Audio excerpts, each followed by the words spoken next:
투미TV 시청자 여러분 반갑습니다. 당신의 부동산 주치 김재경 소장입니다. 일전 1편에 이어서 일본 부동산 투자자 백승님과 함께하고 있습니다. 안녕하세요. 안녕하세요. 일본 부동산 투자하고 있는 백승입니다. 네, 반갑습니다. 백승님께서 일전에 일본 부동산 시장과 한국 부동산 시장의 오해와 진실 이렇게 설명을 해주셨었는데요. 2편에서는 일본 부동산 시장을 한국이 과연 따라갈 것이냐, 설령 따라간다고 했을 때는 어떤 식으로 될 것인지에 대해서 한번 알아보는 시간 가져보도록 하겠습니다. 일부에 대한 요약을 간단하게 해보도록 하자면, 도쿄랑 서울의 면적이 다르다. 서울의 면적과 인구는 도쿄 23구의 면적과 인구를 비교해보면 비슷하다라는 말씀 해주셨고요. 여기서도 또 중요한 거는 우리가 한국의 아파트랑 일본의 맨션은 다르다. 이러한 일본의 맨션은 한국으로 따지면 빌라랑 비슷하게 되어 있고, 우리가 생각하는 아파트는 일본의 맨션 중에서도 타워 맨션 혹은 신축 고급 맨션과 유사하다라는 말씀 해주셨습니다. 그럼 본격적으로 일본과 한국의 부동산 시장을 한번 비교해보는 시간 가져보도록 하겠습니다. 그러면 단적으로 물어보도록 하겠습니다. 일본 도쿄, 여기서도 도쿄 23구 가격은 어떻게 되어 있나요? 이제 그 부분을 이제 짚어보면서 과연 일본 부동산, 도쿄 부동산이 한국과 서울의 부동산의 미래냐라는 얘기를 이제 생각해보는 시간을 갖는 건데요. 사실 조금 조심스럽기는 합니다만 우리는 팩트를 봐야 되는 사람이니까요. 한번 살펴보도록 하겠습니다. 일부에서도 우리가 계속 얘기했죠. 근데 이게 아니라는 점을 알게 됐는데, 인구 감소되고 버블이 폭락되고 등등 잃어버린 20년, 30년 일본 부동산은 망했냐?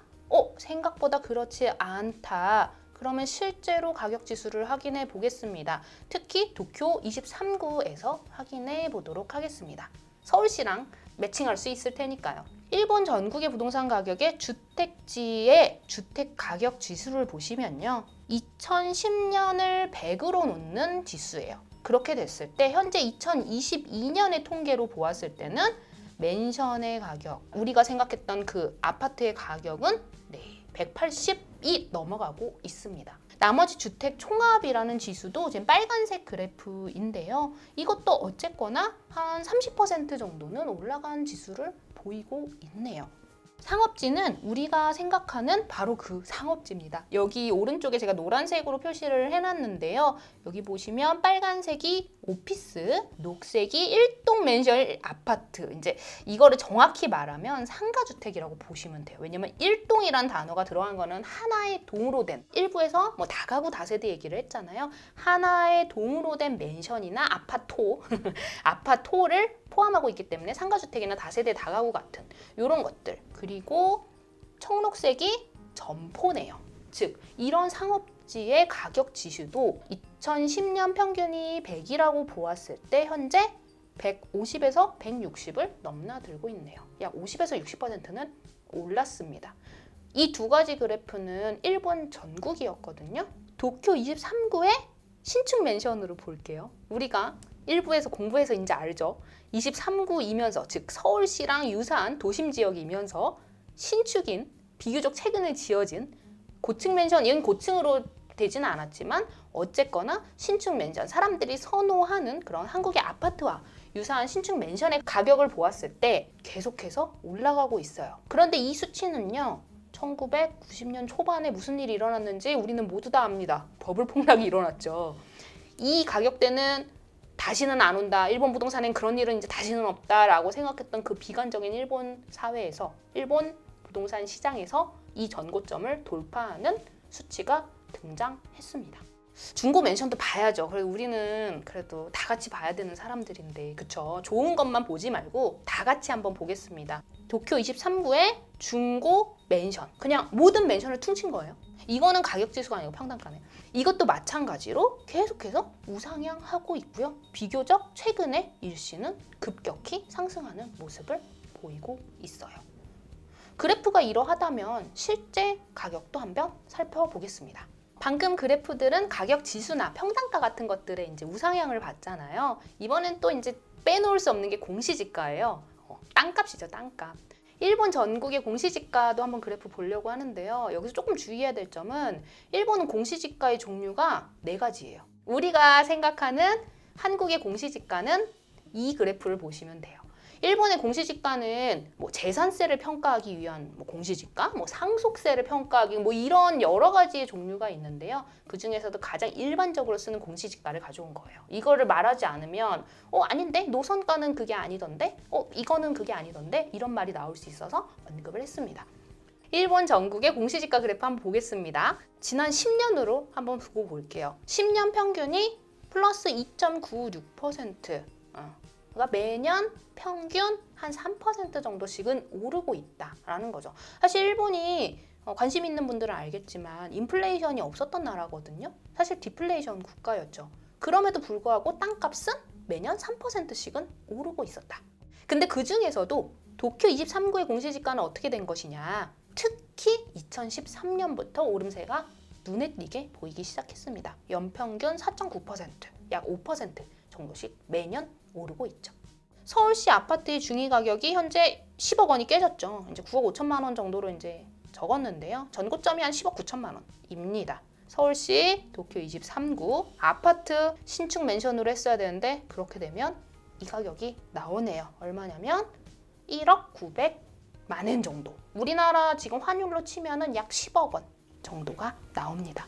그러면 일본이 우리나라보다도 훨씬 싸다라는 말들은 하는데 막상 이제 신축 맨션이랑 비교해 보면 그렇게 싸지도 않은 거네요. 그렇습니다. 우리나라는 국민평형 하면 85제곱미터 이렇게 얘기를 하잖아요. 근데 여기는 왜 70제곱미터를 기준으로 가져왔나요? 이게 참 일본의 주거 환경이 참 열악하다고 생각하는 게 그들의 국민평형, 4인 가족을 기준으로 하는 패밀리 평형의 일반 국평이 70입니다. 방 2개짜리에 70이에요. 근데 이것도 좀 이상한 게 우리는 59제곱미터, 즉 우리가 통칭 말하는 25평도 방이 3개잖아요. 근데 왜 70제곱미터인데 방이 2개죠? 일본은 또 우리나라랑 다른 점이 확장을 안 합니다. 즉 베란다를 못 터요.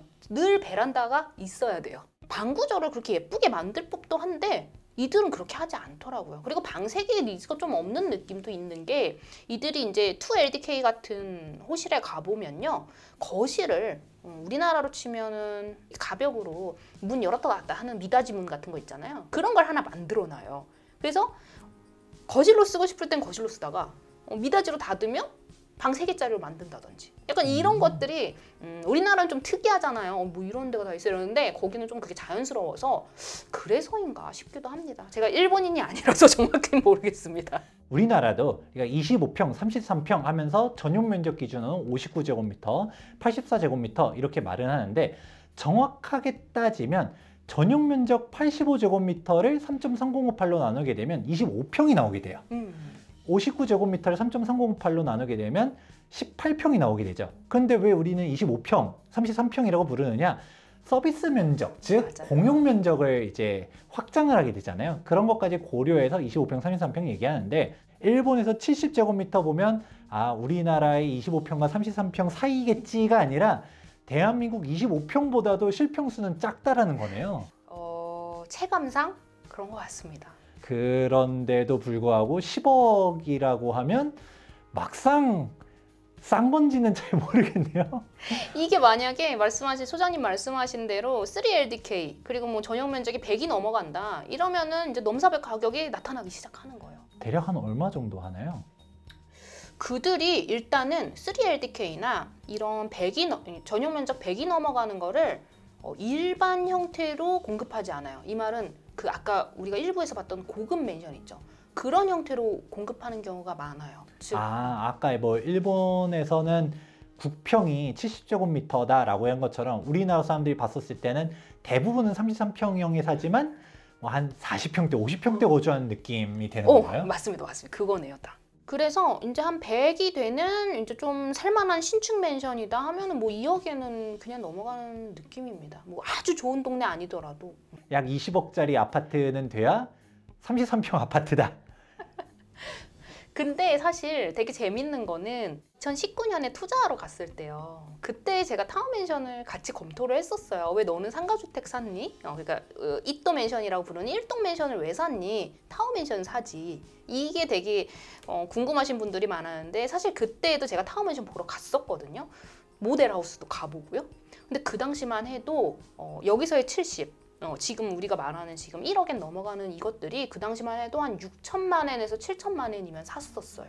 그러니까 이들도 한 지난 3년간 급격히 올랐기 때문에 이 가격이 지금 형성이 됐거든요. 그러니까 절대로 싼 건 아니다.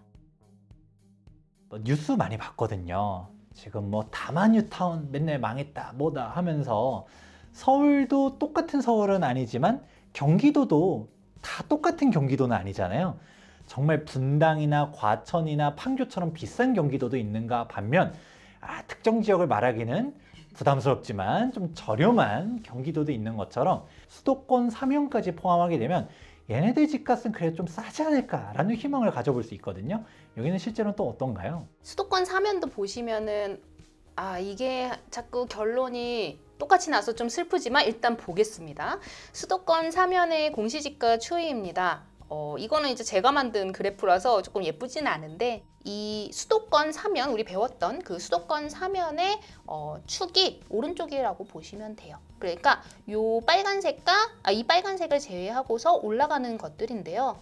이거는 2013년부터 연평균 1.3%씩 올랐습니다. 많이 눌려 있었죠. 안 올랐죠. 그런데 멘션 가격으로 한번 보겠습니다. 지난 3년간 갑자기 이 파란색 그래프가 여기 수도권이라고 적혀 있는 거거든요. 이 수도권의 가격이 갑자기 급격히 상승하게 됩니다. 아까 전에 제가 잠깐 2019년에 보러 갔을 때 멘션 쌌습니다 뭐 이런 얘기 했잖아요. 그게 딱 3년 전 맞네요. 그렇죠? 2020년부터 치솟기 시작했네요. 이런 현상이 지금 일어나고 있고요. 그래서 이제 다시 단적으로 이제 가격을 직접적으로 짚어보겠습니다. 우리나라 경기도 아파트 중위 가격이 4억 8천만 원, 뭐 5억 원이 깨졌다라고 했습니다. 전고점이 5억 8천 정도였는데요. 이 일본의 수도권 사면의 멘션 여기도 똑같이 70을 가지고 왔습니다. 국평이기 때문에 이 평균 가격은 지금 신축이 8천만 원. 조금 오버한 느낌이 들지 않나요? 그렇지만 통계는 이렇습니다. 도입부에 말씀하신 것처럼 그러면 수도권은요? 경기도는요? 어떻습니까? 라고 했을 때 이렇게 오르는 건 오른 거예요. 그렇지 않은 거는 얘도 근데 오른 거긴 합니다. 지난 3년간. 그렇지만은 이 신축이 올라간 거, 즉 사람들이 선호하는 한국의 아파트와 같은 그런 좋은 맨션이 올라간 거에 비해서는 훨씬 더 눌려있죠. 신축 맨션이 오바된 거냐 중고 맨션이 눌려있느냐는 사실 저는 잘 모르겠습니다만 어쨌거나 갈 놈은 같다. 그러면 우리가 경기권과 비슷하게 본다라고 했었을 때도 일본도 이제 수도권 3연을 한번 놓고 보았을 때 우리나라의 빌라랑 비슷한 중고 맨션은 오르긴 올랐지만 좀 덜 올랐고 우리나라의 아파트와 비슷한 신축 맨션 혹은 이제 타워 맨션이나 이제 고급 맨션 등은 정말 많이 올랐다라는 거를 확인해 볼 수가 있네요. 그래서 이제 한국 언론에서도 사실 이것을 완전 무시하고 도쿄 집값이 쌉니다 라고만 하는 건 아닙니다. 파이낸셜 뉴스에서 나온 비교적 최근에 7월 뉴스에서는 도쿄의 새 아파트 가격 이게 신축 맨션 지수를 보는 기사였습니다. 그래서 평균 가격이 뭐 이렇게 사상 최고치를 기록했다. 올 상반기에 뭐 많이 오른 수치로 73년 조사를 시작한 이래 사상 최고치다가 전고점을 뚫었던 그 그래프예요. 근데 여기서 이제 살짝만 언급을 하자면 사실 이 7월에는 좀 표본을 망치는, 표본의 오류를 만든 아주 비싼 맨션 2개가 분양을 했어요. 그래서 이제 이게 그래프가 갑자기 이렇게 올라간 건데요. 그럼에도 불구하고 어쨌거나 올라가는 추세인 건 맞았죠. 자료 만들다가 좀 흥미로워서 가져와 봤는데요. 일본에서도 소득 격차가 심해졌다라는 기사가 나오기 시작합니다. 아시는 분은 아시겠지만 일본은 실질 임금이 오르지 않은 20년간 디플레를 겪었던 나라인데 갑자기 웬 소득 격차. 최근에 이제 일본에서도 인플레이션이 관측이 되는 그런 뉴스들도 나오고 실제로 전망이 나오고 있어요. 그렇다 보니까 아시는 분은 아실 거예요. 대기업들 위주로 임금 상승이 일어나고 있는 거예요. 임금이 상승되고 있는 고소득자들이 타워맨션, 우리가 말하는 그 좋은 아파트를 사고 있다는 거죠. 그래서 이제 이들도 우리나라도 이런 세태가 있잖아요. 일본도 똑같다고 합니다. 미묘한 대화로 상대의 사회적 지위를 찾아서 말하지 않아도 된다. 왜냐면 내가 타워맨션 30층에 살고 있어요 하면 일본에선 게임 끝인 거예요. 일본은 30층짜리 아파트가 없었거든요. 너 이제 몇 층 살아? 나 30층 살아. 이러면은 와 부자인데? 이게 되는 거죠. 애초에 우리가 그냥 맨션사라라고 하면 너무 뭉뚱그리니까 우리나라 따지면 빌라랑 아파트를 다 퉁쳐놓은 개념이다 보니까 그냥 나 뭐 빌라 사라라고 했었을 때 그래? 라고 하다 알고 고급 빌라야 막 이런 느낌처럼 그러니까 층에서 이제 구별이 되는 거네요. 그래서 이게 약간 하나의 심볼 같은 게 돼서 지방에서 성공해서 이제 도쿄로 상경한 이제 20, 30대 이제 젊은이들이 MZ 세대죠. 그들은 사실 버블 폭락을 직접 겪어본 세대가 아니에요. 그렇다 보니까 이렇게 뭐 높은 집에 살고, 그러니까 비싼 집에 살고, 뭐 지진이 나고 이런 걸 잘 모르다 보니까 그냥 단순히 여기는 아직도 연하장 쓰죠. 내 주소를 적을 때 어디 만션 30층이라고 적으면 아, 이 집 아들 성공했네. 이게 된다는 거예요. 그러니까 이런 심볼이 돼버린 거예요. 이게 일본 젊은이들 인터뷰했었을 때 다들 집은 왜 사는 건가요? 거주하는 거죠. 집은 안 살 거예요. 이런 인터뷰 많이 나오는데 실제로 조금 돈 많은 젊은 층들은 역시 맨션 사고 싶다. 여기서 타워 맨션 사고 싶다. 이렇게 움직인다는 거네요. 그러니까 이게 실제로도 소장님 말씀하신 것처럼 일본인들 대부분이 집을 왜 사? 집은 감가상각제야. 집은 문 여는 순간 30% 빠져. 이런 식으로 소비재로 인식하던 게 강했는데 방금 그래프에서 보시다시피 여러 이유로 맨션 가격이 올라가다 보니까 이제 대출이 좀 원활하게 나오는 그런 고소득자들, 이제 딩크 부부들, 뭐 이런 부부들 상대로 이런 타워 맨션의 매입이 많아지기 시작한 거예요. 그러니까 여기서도 또 양극화가 또 시작되는 거죠. 그러니까 일본에서도 살 사람은 산다. 그리고 심지어 2, 3년 전에 그 사람들은 샀어요. 우리나라에서도 뭐 아파트 가격 올라가면서 아, 나 벼락거지 됐네 막 이런 거 막 신조어 생겼잖아요. 일본 지금 그 젊은 층에서도 똑같은 일이 일어나고 있는 거죠. 일본의 타워맨션 가격이 올라가는 이유가 여러 가지가 있지만 그 중에 하나 중에 대표적인 거는 이런 고소득자들이 수요 심리가 나타나기 시작했다는 거죠. 그동안 일본인들이 소비재야 나 이 집 안 사라고 생각했던 소비자들이 보니까 저 옆에 있는 직원이 아파트 사서 2천만 원 벌었네? 나도? 이런 약간 현상도 나타나면서 수요 심리까지 나타나고 있다는 거죠. 우리가 한국과 일본을 비교해 보려 했었을 때 지금 도쿄 그리고 여기서도 도쿄 주변 3현까지 한번 보았었어요. 그러면 서울 수도권까지도 한번 알아본 거죠. 그런데 일본 부동산 가격이 빠졌다라고 하는 거는 그건 지방이 무너진 건가? 라는 생각을 할 수 있잖아요. 실제로 일본 지방 부동산 가격은 어떤가요? 지방도 마찬가지입니다. 한번 화면을 보겠는데요. 2023년에 공시지가의 이제 변동률을 나타낸 표입니다. 이거는 공시지가 변동률의 랭킹이기 때문에 높은 순서대로 이제 내림차순이 되어 있는데요. 보시면 의외로 상단에 있는 현과 도들이 다 지방인 걸 알 수 있죠. 즉 지방도 오르고 있습니다. 우리나라가 서울과 수도권에서 부동산 온기가 시작되면 그것이 약간 지방으로 퍼져나가는 것처럼 이들도 도쿄랑 여기 이제 수도권들이거든요. 수도권들 그런 뭐 교토나 뭐 오사카 같은 곳들이 먼저 올랐다가 그 다음에 이제 지방들도 올라가기 시작하고 있는 거죠. 이렇게까지 듣고 보면 우리가 일본 부동산은 많이들 빠졌다라고들 했는데 그러니까 지방도 올라가는 데들은 또 올라가고 있고 물론 모든 지방이 올라가진 않겠지만 이런 거를 놓고 보면 약간 좀 이상합니다. 일본은 잃어버린 20년도 있고 부동산 가격이 많이 빠진 걸로 유명하긴 하는데 왜 이렇게 올라갔을까요? 일본 부동산이 망했다고 하지만 그렇지 않은 곳들을 사실 살펴본 거예요. 우리가 망한 곳도 있습니다. 하지만 망하지 않은 곳을 살펴본 거죠. 그럼 이 부동산들은 과연 어떤 특징이 있어서 얘네들은 올라가고 있을까?에 대해서 우린 투자자니까 체크를 해봐야겠죠. 지역별로 주택지 평당가가 올라가고 있다라는 그래프인데 여기에 나온 애들이 이제 아시는 분들은 아시겠지만 대부분 대도시들이고요. 특히 올라간 곳이 녹색의 도쿄 23구, 주황색의 오사카였습니다. 일본도 도쿄 23구는 특별하게 묶어가지고 통계를 내나 보네요. 맞습니다. 뭐 인구의 뭐 대부분 많은 인구들이 살기도 하고 도쿄 23구의 그래프는 완전히 스케일이 달라지기 때문에 따로 봅니다. 아까는 이제 주택지를 우리가 주로 봤다면 상업지도 마찬가지인데요. 우리나라도 왜 서울에서 가장 비싼 땅 명동의 한 지점을 찍어서 그것의 추이를 같이 살펴보잖아요. 일본도 마찬가지예요. 최고가의 이제 지가가 있는 곳에 추이를 살펴보는데요.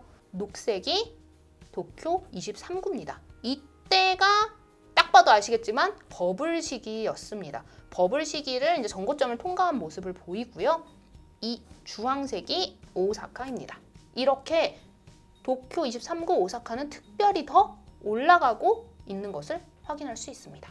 그럼 과연 도쿄 23구와 오사카 같은 곳에서는 대체 무슨 일이 벌어진 걸까? 우리는 오르는 부동산이 무엇인가를 찾아보기로 했었죠. 특징을 한번 제가 짚어봤는데요. 사실 재개발, 재건축이라고 하면 우리나라에선 그 정비 사업을 떠올리기 때문에 이 단어를 되도록 안 쓰려고 노력은 합니다만 어쨌거나 여기도 아무것도 없었던 땅에 짓는 게 아니라 무언가를 부셔서 지었기 때문에 재개발이라고 했습니다. 조금 오해가 있을 수 있어서요. 어쨌든 그런 재건이 계속 활발해진 곳이라는 거죠. 타워 맨션이 밀집되어 있는 그래프를 그려놓은 곳인데요. 이렇게 도쿄라든지 오사카 교토부에 집중이 되어 있는 모습이 보이고요. 나머지들도 이제 나고야랄지 뭐 삿포로랄지 약간 후쿠오카랄지 타워 맨션들이 들어오고 있는 것을 볼 수 있습니다. 그리고 또한 이제 인구 얘기를 안 할 수 없는데요. 사실 이제 부동산 투자자라면 인구보다는 세대수에 집중을 하고 계시죠. 확실히 그 부동산의 수요가 올라가느냐를 보기 위해서 세대수, 이제 이들은 가구수라고도 부릅니다. 이 세대수가 확실히 여기 이제 노란색 장표를 보시면 이게 지난 2010년에서 20년의 그래프거든요. 우상향하고 있습니다. 즉 가구수가 늘어나고 있었어요. 근데 그게 어디서? 수도권, 그렇죠? 그리고 긴키권이 이제 오사카랑 교토거든요. 이런 곳에서 오른쪽 위로 올라가고 있었습니다. 사실 세대수 얘기를 했지만 뭐 인구도 궁금하잖아요. 이제 일본은 인구 감소 사회니까요. 그러면은 인구는 어떻게 되느냐? 지역별로 인구를 한번 보겠습니다. 도쿄도가 2015년에 지수 100을 놓고 봤을 때 2035년까지는 늘어나는 모습을 보이네요. 어떻게 보면 단순하죠. 도쿄로 그냥 몰리고 있는 겁니다, 사람들이. 그러면 이렇게 정리해 볼 수 있겠네요. 한국도 모든 부동산이 다 올라간 게 아니잖아요. 특히 서울 수도권 아니면 5대 광역시 이런 광역시들, 즉 대도시들이 많이 올라간 것이지 지방은 빈집이 넘쳐난다, 집값 빠진다 뭐 이런 기사들이 많이 나오지 않습니까? 일본은 왠지 도쿄도 빠졌을 것 같아 라는 생각을 했었지만 막상 놓고 보면 일본도 도쿄라든지 오사카, 나고야 같은 대도시 권역들을 중심으로 해서 사람들이 몰리고 있었고 집값도 올라갔다라는 것을 확인해 볼 수가 있었습니다. 보통 일본과 한국 간의 차이를 10년 정도라고 보고 있지 않습니까? 그러면 앞으로도 한국의 수도권이나 광역시들에 대한 집값들은 10년간은 거뜬하다 라고 1대1 매칭할 수는 없겠지만 유추해 볼 수는 있겠네요. 그래도 비교적 안전하다라고 할까요? 왜냐면은 우리가 다시는 오지 않을 것 같았던 버블 가격을 뚫는 것을 봤죠.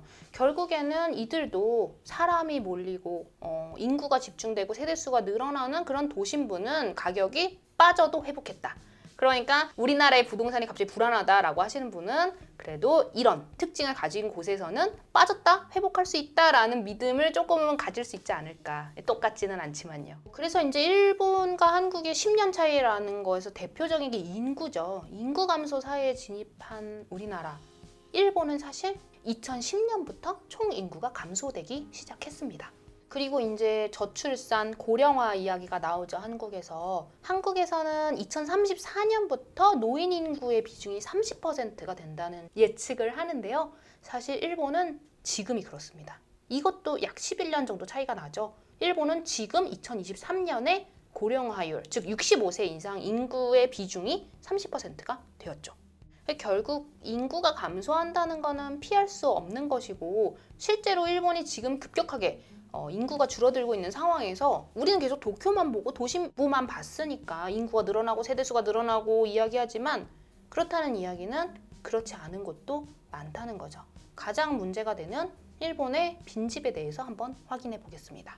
일본의 2018년 통계에서 빈집의 비율이 24%입니다. 무시무시하죠. 약 4채 중에 한 채는 빈집이란 이야기잖아요. 그런데 이게 더 심각해지는 건 2038년이 되면 30%가 빈집이 된다고 합니다. 실제로 총수 역시 계속해서 늘어날 수밖에 없는, 어떻게 보면 당연한 이야기를 하고 있는데요. 한국과 일본이 인구 감소 얘기를 할 수밖에 없으니까 그러면 이제 빈집의 이야기를 하다 보면 그럼 빈집이 다 늘어나냐? 그건 또 아니라는 거죠. 빈집이 평균보다 더 낮은 곳도 있습니다. 즉 다른 데는 빈집이 더 많은데 아까 4채 중 한 채가 빈집이었잖아요. 하지만 여기만큼은 그렇지 않더라 라는 곳이 있는 거죠. 빈집의 비율이 적은 곳의 특징을 한번 살펴보도록 할게요. 이게 2018년에 나왔던 전체 주택 재고에서 차지하는 기타 빈집. 이제 이들이 이제 빈집을 얘기할 때 종류도 여러 가지니까 이제 또 나눠놨어요. 어쨌든 기타 빈집의 이제 비중에 대해서 이야기를 하는데요. 전국 평균이 5.3%. 이건 사실 비율이기 때문에 또 5.3%라고 나왔는데요. 이 5.3%보다 낮은 것들, 그러니까 평균보다 낮은 것들을 짚어봤어요. 그랬더니 센다이시, 이거는 우리가 열심히 공부했던 도쿄도와 수도권, 나고야시, 오사카, 그리고 후쿠오카, 오키나와는 조금 예외이긴 합니다만 어쨌거나 이런 대도시 위주의 곳에서 빈집 비율이 평균보다 낮다라는 결론이 나오네요. 그러면 우리나라가 일본에 10년 차이 난다고 아까 잠깐 얘기를 했었죠. 인구 구조나 어떤 고령화율이나 이런 거를 봤을 때 어쨌거나 빈집은 피할 수 없는 그런 우리나라 부동산 시장일 텐데요. 그럼 일본을 반면교사 삼아서 그럼 한국에서 그거를 대입해 본다면 한국에서는 이런 곳을 좀 조심해야 된다는 거죠. 대도시가 아닌 곳, 인구나 세대수가 줄어드는 곳, 고령화가 늘어나는 곳, 이런 곳이네요. 우리나라 같은 경우도 인구가 계속 줄다 보니까 지방은 인프라가 다 망가지고 있잖아요. 당장 애를 출산하려고 한다 하더라도 산부인과가 없어. 그리고 애를 어떻게 낳았어. 학교를 보내려 할 때 학교가 다 폐교돼 있어. 통폐합돼 있어. 그러니까 학교가 멀어. 애를 키우기가 어려운 환경이 되는 거고, 좀 더 교육열이 있다라고 하면 점점 대도시로 가다 보니, 그러니까 농촌 사회가 점점 더 빠르게 붕괴되고 있고 젊은 인구들이 없다라는 얘기를 하는데, 사실 우리나라는 좀 더 심각하지 않을까라는 생각도 해요. 그래도 일본 얘기할 때 우리나라랑 다르게 아까 나고야라든지 오사카라든지 조금 지방에서도 거점 도시들이 있는데, 우리나라는 제2의 수도라고 말하는 부산조차도 일자리가 없다. 100대 대기업 중에서 부산에 본사를 두고 있는 데는 단 한 곳도 없다. 이런 얘기들이 나오잖아요. 그런 거를 생각하다 보면 약간 좀 씁쓸한 미래가 그려지는 것 같기도 합니다. 일본의 인구 구조라든지 부동산에 대한 흐름들 쭉 한번 알아보았는데요. 그런데 이렇게만 마무리하면 조금 그런 것 중 하나가, 일본 내에서는 도쿄도 내에 있는 다만유타운 항상 얘기를 하잖아요. 빈집들 천지다, 노인들밖에 없다. 그렇다 보니까 우리나라 일기 신도시의 미래가 다만유타운이다, 이런 얘기들 하는데, 실제로 다만유타운 어떻게 망했나요? 굉장히 조심스러운 거예요.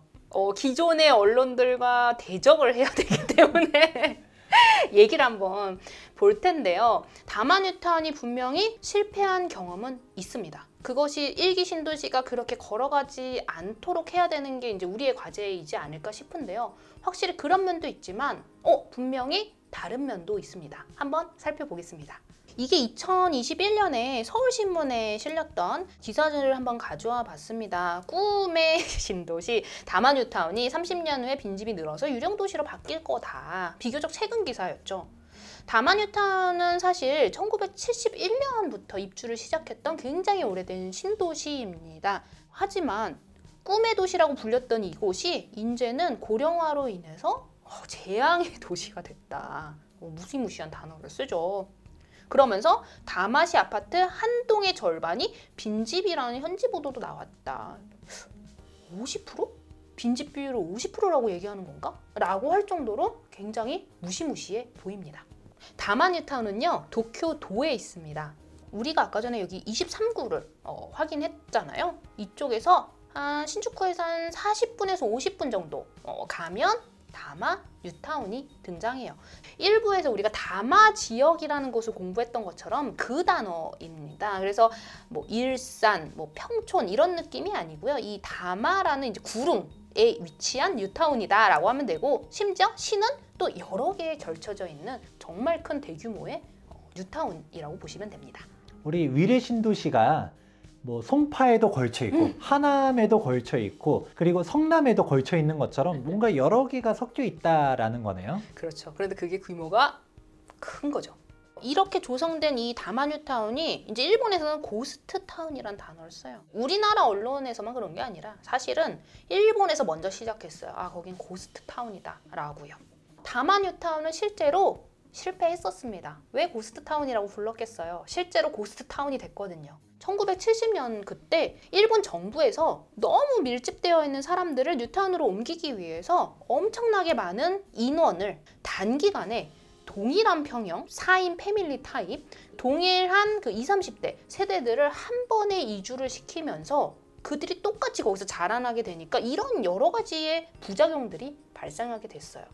그들이 자라서 직장 생활을 하러 도쿄 중심으로 나오다 보니까 평일은 한적하고 주말은 복잡하고 그러다 보니까 일반 점포들은 잘 안 돼서 폐업을 하고 그때 같이 세월을 보냈던 부모 세대들은 은퇴를 해서 똑같은 시니어 세대들이 몰려있고 이런 식으로 실패의 사례는 있었습니다. 그리고 이제 또 실패가 된 대표적인 이유 중에 하나는 교통편인데요. 단적으로 이제 평가하는 문장이 이거라서 갖고 와봤어요. 사람이 와서 철도를 만들었냐 아니면 철도를 만들고 사람을 모았느냐 이게 실패의 이유 중에 하나라고 본다는 거죠. 즉 다마 뉴타운은 이 뒷부분이었던 거예요. 철도망을 깔아놓고 사람들 보고 가서 살아라. 그것도 대규모로 단기간에 똑같은 사람들을 가서. 그렇다 보니까 부작용이 커졌던 거고 심지어 일본 도쿄도는 민자 노선인 거 아시죠? 지하철이 민자입니다. 수익이 잘 나지 않는 민자 노선을 계속 깔라고 하니까 기업들이 울며 겨자 먹기로 들어갔다가 결국엔 계획된 노선들은 이렇게나 많았는데 이 점점점들이 실제로 깔리지 않았던 철도들이거든요. 이렇게 실제로 철도를 못 깔았어요. 그렇기 때문에 다마 뉴타운으로 가는 교통편이 너무너무 안 좋은 거죠. 불편한 거죠. 신주쿠까지 40분이면 가는데 가긴 가요. 배차 간격도 길고요. 만약에 눈이 와서 갑자기 멈췄어요. 그러면 출근을 못 한대요. 그 정도로 악화되고 있는 상황이 분명 있었습니다. 그러니까 실패를 안 했던 건 아닙니다. 그런데 다마 뉴타운에 변화가 시작됩니다. 도쿄도가 이 사태의 심각성을 파악하고요. 90년대 초반부터 이런 일들을 시작해요. 그래, 사람들이 선호하는, 즉 사람들을 모이게 할 수 있는 것들을 만들어 놓자. 관광, 경제, 교육 같은 거였던 건데요. 산리오 퓨르랜드 같은 걸 유치해서 이제 약간 관광지로서의 면모를 좀 보여주고 싶어 했고 미쓰이는 대기업이죠. 미쓰에서 운영하는 아울렛을 유치하면서 정말 큰 아울렛을 유치하며 또 쇼핑, 경제를 좀 이끌려고 했고요. 또 도쿄 도립대학을 또 유치하면서 이런 식으로 교육의 도시로도 탈바꿈하려고 노력을 합니다. 그래서 요 밑에 있는 거는 이게 사실 일본 부동산 투자자들의 이제 블로그에서 제가 포왔는데 포화도 되는지 모르겠지만 다마 뉴타운이 고스트타운이라고 한다고? 여기가 고스트타운이라면 일본의 90%는 고스트타운이야 라고 할 정도로 이제는 활성화가 많이 된 모습을 보여주고 있대요. 이 평을 일본인이 쓴 평이라는 거죠? 일본인 부동산 투자자가 쓴 블로그에서 발췌했습니다. 전혀 생각도 못했는데 일본에서 부동산 투자자들이 블로그도 쓰고 뭐하고 후기도 남기고 그러나 보네요. 그렇죠. 사람 사는 거 다 똑같습니다. 우리가 타마 뉴타운이 망했다라고는 하지만 타마 뉴타운 정도면 그래도 일본 다른 지방에 비해서는 훨씬 괜찮다. 네, 그러니까 망했던 적도 있었지만 그거를 좀 타개하기 위한 이런 일을 하니까 지금 가서 보니까 괜찮은데? 라는 투자자들의 평가가 나오기 시작하는 거죠. 또 보겠습니다. 이거는 사진이 너무 예뻐서 제가 가져왔어요. 이것도 어떤 일본 부동산 투자자가 쓴 건데요. 심지어 너무 풍경이 아름답지 않나요? 너무너무 한적하고 살기 좋게 만들어놨다. 근데 사실 이게 그냥 무작정 낡기만 하고 방치가 되어 있었다면 이렇게 조경이 예쁘고 이런 깔끔한 집이 있지는 않았을 겁니다. 그럼 도쿄도가 또 어떤 일을 했는지 살펴볼게요. 낡아지는 부동산, 심지어 교통편도 안 좋은데 집까지 낡았어. 누가 거기 가서 살겠습니까? 그래서 도쿄도에서는 재건축을 시작합니다. 우리나라로 치면 이제 정비구역 이제 모아놓은 표들인데요. 이런 군데군데 재건축을 하기 시작해서 실제로 이거는 브릴리아 다마 뉴타운이라는 고층 맨션입니다. 브릴리아도 대기업이에요. 대기업 브랜드가 들어간 고층 맨션이 오기도 했고요. 그리고 아마 무인양품 잘 아실 거예요. 대기업인 무인양품이 UR은 이제 우리나라의 행복주택 생각하시면 돼요. 그런 것과 손을 잡고 이렇게 젊은이들이 좋아할 만한 인테리어를 넣어서 리모델링을 해놓은 거예요. 이러니까 가서 살고 싶죠. 그러니까 아까 전에 부동산 투자자들이 가보니까 살만한데? 예쁜데? 이런 평가가 나오기 시작하고 있는 거죠. 예쁜데? 좋은데? 에서 정량적으로 보면요. 2013년에 이제 도표라서 조금은 민망하긴 합니다만 다마 뉴타운이 여러 시에 걸쳐져 있는 뉴타운이었죠. 근데 그 중에서도 주택 비중이 가장 높은 것이 다마 시입니다. 다마시의 빈집 비율은 약 10%예요. 이게 지금 각 지역별 빈집 비율이거든요. 그럼 과연 다마뉴타운의 다마시가 빈집이 그렇게 많은 건가? 우리 서두에서 50%라며 아니라는 거죠. 아닌 곳도 있다는 거죠.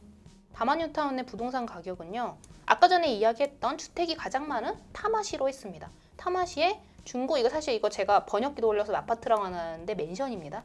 중고 맨션의 가격 변화가 최근 3년간 20%가 상승하는 모습을 보여주고 있습니다. 정량적으로도 생각보다는 망한 게 아니구나. 그러니까 망했다의 상징. 아까 뭐 도쿄 23구는 그러려니 하는데 여기는 도쿄도 우리가 진짜 한적한 그런 곳에서도 그 망했다의 대명사인 타마뉴타운도 이렇게 올랐다.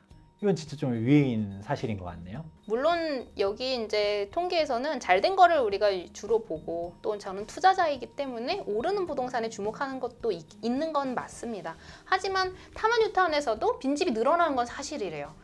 그래서 그 빈집을 타개하기 위해서 아까 그런 일들, 쇼핑몰을 유치한다든지 아니면은 재건축을 한다든지 이런 식으로 좀 변화를 꾀하면서 부동산을 좋게 하기 위해서 노력을 하고 있는 거죠. 폭락의 대명사 다마뉴타운, 그리고 언론에서도 실제로 고스트타운이라고 불리는 이 다마뉴타운이 정말로 망한 것일까라는 부분에서는 글쎄요, 저는 좀 물음표를 가질 수밖에 없는 대목이었어요.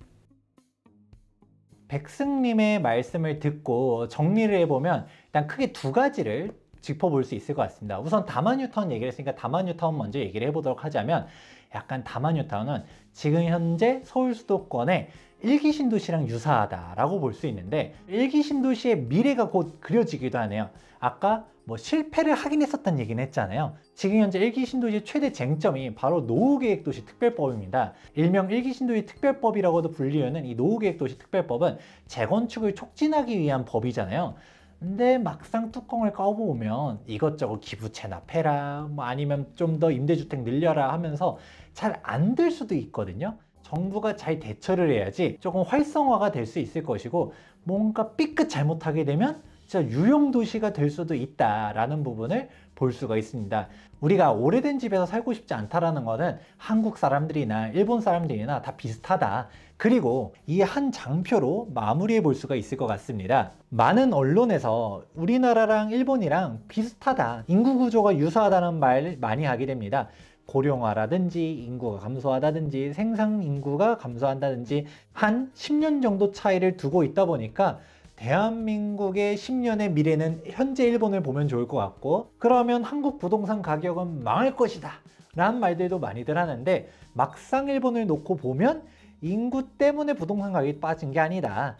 즉 인구보다는 가구수, 세대수를 봐야 되는 것이고, 여기서도 인구가 늘어나는 곳들은 또 존재한다 라는 얘기 해주셨습니다. 빈집 문제들 심각하긴 한데, 여기서도 중요한 거는 빈집이 늘어나는 건 늘어나는데 어디가 늘어나느냐, 이 빈집 문제가 심각한 지역이 어딘지 한번 살펴봐야 된다로 한번 유추해 볼 수가 있고요. 결국 제일 중요한 거는 일본도 오르는 곳은 오른다. 도쿄 23구라든지 오사카 등의 대도시들을 중심으로 해서 가격대가 오르고 있다.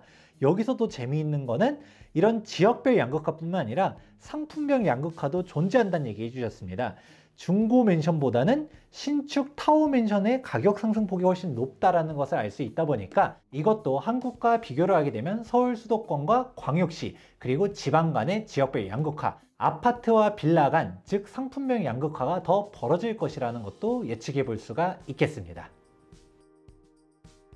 네, 오늘 이렇게 2부에 걸쳐서 일본 부동산에 대한 이야기를 제가 최대한 팩트 위주로 준비를 해서 이제 소개를 해봤는데요. 확실히 저는 이제 투자자이다 보니까 좋은 측면을 보려고 노력을 많이 했던 것 같기는 합니다만, 어쨌거나 이번 시간을 계기로 구독자분들께서도 하나의 현상을 바라볼 때 제대로 된 팩트를 살펴보자, 그리고 그 팩트를 가지고 우리는 어떻게 투자할까, 이런 마인드를 같이 가지고 살펴보셨으면 좋겠다는 마음이 듭니다. 제 일본 부동산 투자 경험담이 실려있는 제 책 서울을 팔고 도쿄를 샀습니다의 제목을 보시면 이제 감이 오시죠? 올라가는 부동산, 사람들이 모이는 부동산, 선호하는 부동산을 산 네, 그 내용이 제 책에 자세히 실려 있는데요. 사실 오늘은 우리가 아파트 맨션 얘기를 많이 했는데 제가 산 거는 이제 상가주택, 일동 맨션이라고 보시면 돼요. 그 투자 경험담, 그리고 이제 진행하면서 이런 우여곡절들, 사실은 실패담이라고 얘기하는 것들이 많이 실려 있는 임장 기록, 이런 것들이 이제 좀 실려 있으니까요. 관심 있는 분들은 한번 보시면 좋을 것 같습니다. 괴담에 가까울 정도로 일본 부동산에 대한 공포 심리들이 많이 있었었는데요. 우리 백승님과 함께 정확하게 체크해보는 시간 가져보았습니다. 저도 정말 도움이 많이 되는 시간이었는데 시청자 여러분들도 도움되셨다면 좋아요와 구독하기 눌러주시기 바랍니다. 지금까지 부동산 주치 김재경 소장과 일본 부동산 투자자 백승이었습니다. 감사합니다. 감사합니다.